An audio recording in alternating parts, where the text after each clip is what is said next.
في هذه العقود الاخيره التركيز الدفاعي ديال المغرب كان منحصر على جوج واجهات واللي هي الواجهه الشرقيه والجنوبيه. يعني هنا كنهضروا على الجيران والصحراء. حتى غادي يجي الشهر العجيب ديال شهر 10، هذا الشهر اللي شفنا فيه كل شيء، بدايه من المظاهرات ديال جيل زيت، كاس العالم، قرار مجلس الامن، وغادي يسالي بقانون الماليه ديال 2026. هذا القانون اللي بدوره كان عجيب واستثنائي، بحيث انه جمع ما بين ما هو اجتماعي وما هو دفاعي، بحيث اننا شفنا فيه ميزانيه تاريخيه لقطاعات بحال التعليم والصحه، وفي نفس الوقت شفنا فيه ميزانيه اللي تعتبرت من الاكبر في التاريخ للقطاع ديال الدفاع. هذه الميزانيه اللي وصلت ل 15.7 مليار دولار. ولكن المفاجات ما غاديش يساليو غير في اكتوبر، بل غير شي ايامات قليله هادي خرجوا اخبار تيقولوا بلي نسبه مهمه من هذه الميزانيه غادي تمشي للبحريه الملكيه المغربيه لا مارين. بل اكثر من ذلك كاينين تقديرات كتقول بلي هذاك الشيء اللي خصات الدوله للبحريه في هذه السنين القليله اللي فات وهذه السنين الجايه يقدر يفوت 4 ديال المليار ديال الدولار. وانا عارفك اصاحبي هنا غادي يبدا يضرك راسك، فكيفاش حنا دوله في الطرف ديال القاره، يعني قدامنا غير المحيط، فما فهمتش انا فين هو التهديد اللي غادي نخصصوا ليه 4 ديال المليار ديال الدولار من الميزانيه تاع الدوله. هاد الاسئله كامله هم اللي قلتيهم مشروعه. غير هو صاحبي اللي غادي نقول لك انا البلان كبر بزاف من الدفاع، وانا خايفين من شي عدو يجي يضربنا من الحدود البحريه ديالنا، وانما البلان فيه رؤيه استراتيجيه واقتصاديه قداش. ولحسن الحظ ديالك انك في المكان والزمان المناسبين باش تفهم شنو طاري. فاللي غادي نطلب منك هو تمشي تجيب التكه ديالك نعماسيجي وتكمل معايا هذا الفيديو حتى الاخر، حيت غادي يعاونك انك تفهم هذه المرحله الجايه شنو غادي يكون فيها. معك سفيان الميدومي، وهذا الشيء كامل في برنامج كيفاش البلان.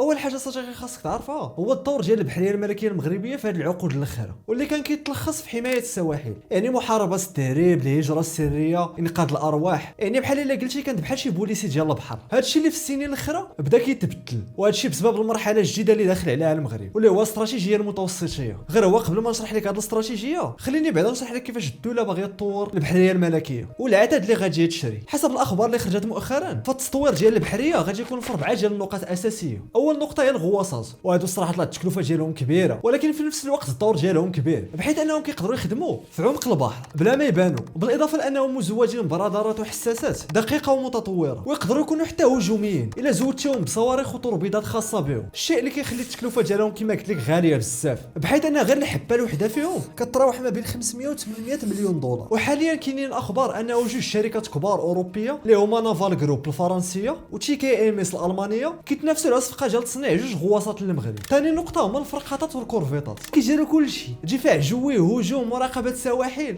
اللي جاب بسم الله. والمغرب فعليا بدا في بناء اسطول كامل من هاد السفن، بحيث انه غير العام اللي فات شركه نافانتي الاسبانيه سلمت المغرب كورفيت من نوع افانتي 1800 واللي التكلفه ديالها تقريبا واحد 130 مليون دولار. كما انه كاينين اخبار بلي شركه ايطاليه سميتها فينسنتياري غادي تصنع جوج فرقاطات متطوره وحديثه للمغرب، واللي التكلفه ديال الوحده منهم كتراوح ما بين 600 و 750 مليون دولار. رابع نقطه هي الرادارات الساحليه والسفن الدوريه. كاينين بزاف ديال الاخبار كيقولوا بلي المغرب عنده النيه باش انه يزيد يستثمر في الرادارات الساحليه اللي كتغطي تقريبا 400 كيلومتر، بالاضافه للسفن الدوريه السريعه ومنظومه الصواريخ مضاده للسفن. وهذا العدد هو اللي كيتكلف بالمراقبه الدوريه للسواحل والحمايه ديالهم من الهجره السريه والتهريب. النقطه الرابعه هما القواعد البحريه، اللي خاصك تعرف صديقي انه هذا الحديد وهذا العدد كامل اللي غادي تشرى راه ما يمكنش يخدم بلا قواعد بحريه. والمغرب فعلا بدا بدوسيه القاعده البحريه اللي كاينه في القصر الصغير واللي جات قريبه لمضيق جبل طارق. كما انه كاينين بزاف ديال الاخبار كتقول بلي المغرب غادي يبني قواعد بحريه جديده في المحيط الاطلسي. هذه القواعد اللي في الغالب غادي تركز في الجنوب، وباش تبني صديقي غير قاعده وحده بحريه متطوره كتوفر على ارصفه بالاضافه لمراكز ديال الصيانه والتخزين وحتى مراكز التدريب، فغير قاعده وحده من هادو صديقي تقدر توصل حتى ل 800 مليون دولار. وهاد الارقام صديقي كامله اللي قلنا هي اللي غادي تخليك تفهم هذيك 4 ديال المليار دولار فين غادي تمشي. واخا سيدي دابا الله يرحم لك الوالدين شرحتي لي فين غادي يمشيو هاد الفلوس، ولكن راك ما شرحتيش ليا شنو هو السبب علاش غادي، شنو هو التهديد اصلا اللي كاين اللي بغينا نحطوا فيه هاد 4 المليار تاع الدولار. شوف صديقي انا اصلا كنت كنتسناك تطرح هذا السؤال، غير هو صديقي اللي خاصنا نتفاهموا عليه ان البلان راه كبر بزاف من شي تهجيز ولا مثلا شي واحد باغي يجي يضربنا من الحدود البحريه ديالنا ولا شي حاجه، وانما البلان عنده علاقه بشكل رئيسي بالاستراتيجيه المتوسطيه. ودابا اجي نشرحها لك. غير هو قبل الا كان تيبان لك بلي هذا المحتوى مفيد وتيستاهل التشجيع ما تبخلش عندنا بواحد اللايك، واهم حاجه هو الاشتراك. كيف ما كتعرف صديقي بلي المغرب ماشي دوله بتروليه، وحتى الاكتشافات اللي كنسمعوا عليها مره في السواحل المغربيه ديال الغاز الغاز فراه ما كافيناش حتى في الاكتفاء الذاتي ديالنا، وسعاك اننا نصدروها ونخلقوا بها الثروه. ولكن في المقابل ديال هذا الشيء عندنا واحد الحاجه لا تقل الاهميه على هذا الشيء اللي قلت، واللي هو الموقع الجغرافي. فبحكم اننا حنا جينا في الطرف ديال القاره، فالمغرب كيتعتبر نقطه ربط ما بين امريكا اوروبا وافريقيا. وهذا صديقي باختصار هي الرؤيه ولا الاستراتيجيه المتوسطيه اللي المغرب شحال هذا هو خدام عليها. هذه الرؤيه اللي كتخلي المغرب ما يبقاش يشوف في المجال البحري ديالو بحال شي سواحل خاصو غير يحميوه، وانما مجال استراتيجي اللي يقدر يخلق ثروه اقتصاديه. فاذا كنتي باغي تنصب راسك كنقطه ربط ما بين ثلاثه ديال القارات، فالطبيعي هو انك تعول على واحد الحركه ديال الملاحه خياليه، وبالتالي خاصك بحريه 2.0 اللي تكون حديثه ومتطوره باش اولا تحمي القوافل البحريه. فكما كنعرفوا انه ميناء ديال طنجة المتوسط من اكبر الموانئ في العالم كامل، وهو المحطه الرئيسيه ما بين الشمال والجنوب، واي مساس واخا يكون غير صغير بعد حركه الملاحه فهادشي غادي يأثر كوارث اقتصاديه، بحيث ان هادشي كيأثر بشكل مباشر على سلاسل التوريد وبالتالي الاسعار. وغير مؤخرا شفنا مثال ديال هادشي في البحر الاحمر واليمن وهذاك الفيل. ثاني حاجه اللي خاص البحريه تامن لها الحمايه هي الطاقه. المغرب في العقود الجايه داخل على مشاريع كبيره، واحد منها هو انبوب الغاز النيجيري المغربي واللي غادي يربط غرب القاره الافريقيه باوروبا، بالاضافه للكابلات البحريه سواء ديال الطاقه ولا الانترنت واللي كيربطوا المغرب مع اسبانيا وبريطانيا، بالاضافه لمشاريع محليه بحال مثلا محطه تحليه المياه اللي غادي تكون على طول السواحل المغربيه، وبالاضافه لاكتشافات ديال الغاز الطبيعي في السواحل المغربيه بحال العريش. هذه المنشات صديقي اللي لا تعرضوا للتخريب فراه كنهضروا على ازمه اقتصاديه في ثواني، ولكن اهم نقطه في هذا الفيديو كامل واللي فعليا كتجسد الاستراتيجيه المتوسطيه ديال المغرب هي اللي غادي تعلن عليها وزيره الامن الطاقي ليلى بن علي في سبتمبر اللي فات في واحد المؤتمر سميتو موريتانيديس.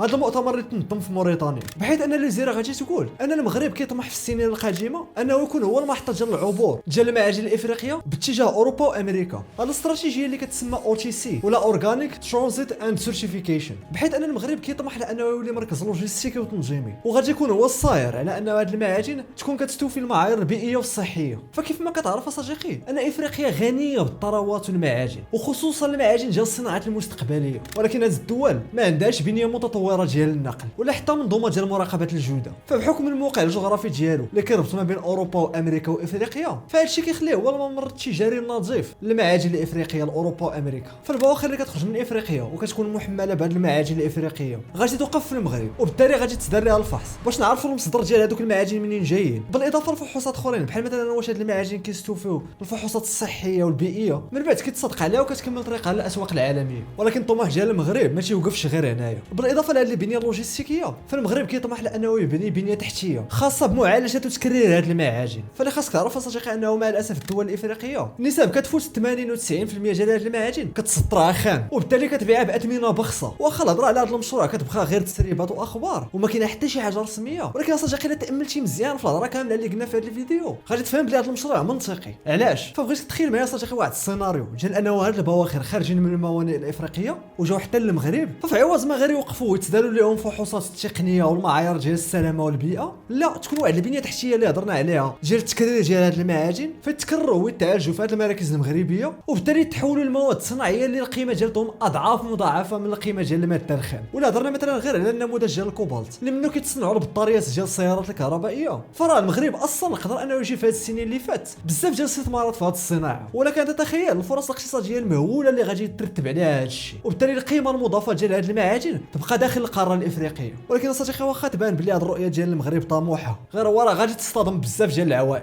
ابرزهم هو التكنولوجيا ديال التكرير لانها ماشي سهله، والصين كتحتكر نسبه كبيره منها. يعني الصين ما غاديش تجي تعطيك التكنولوجيا ديال هاد الصناعه باش انت في الاخر تنافسها. وهنا المغرب كيراهن بزاف على الدعم ديال الدول الغربيه لانها هي من اكثر الدول اللي ما عاجبهاش الاحتكار ديال الصين لهاد الصناعه. وانطلاقا من هادشي كامل اللي قلنا فغادي تكون صديقي استنتجتي علاش المغرب جا حتى لهاد الوقيته بالضبط وباغي يخسر هاد الفلوس اللي كثيره على التجديد والتطوير ديال الاسطول البحري ديالو. ولكن واخا صديقي تيبان بلي هاد الاستثمارات كاملهم من موراهم واحد الاستراتيجيه وتوجه اقتصادي واستثماري، غير هو صديقي راه هادشي راه ماشي بالمثاليه والورد ديال اللي كيبان عليها، لانه القاعده في الميزانيه ديال الدول هو انه مثلا اذا طلعتي التسليح والدفاع فراه اوتوماتيكيا خصك تنقص معاه قطاعات اجتماعيه بحال مثلا الصحه والتعليم، ولكن فاش كتطلعهم بجوج راه كيطلع واحد المؤشر اخر من اللور واللي هو المؤشر ديال المديونيه. داكشي علاش هاد الاستثمارات تحتاجوا بزاف ديال التأني والتراسه، لانهم الا قدر الله ما نجحوش فراه اللي غادي يدفع الفاتوره ديال هادشي هو الاجيال اللي غادي تجي من مورانا. وانا بالضبط صديقي بغيت الراي ديالك، واش كتشوف ان المغرب قادر انه يوفق ما بين التسليح والتنميه؟ وشنو الراي ديالك في هذه الاستراتيجيه المتوسطيه؟ واش كتشوف انها غادي تستمر بلا ما تضغط بزاف على الميزانيه والاقتصاد ديال البلاد؟ وفي النهايه صديقي الا عجبك هذا الفيديو وبالك بلي تيستاهل ما تبخلش عندنا باللايك والاشتراك، وهذا الشيء اللي كاين. نشوفوا ان شاء الله في فيديو جديد.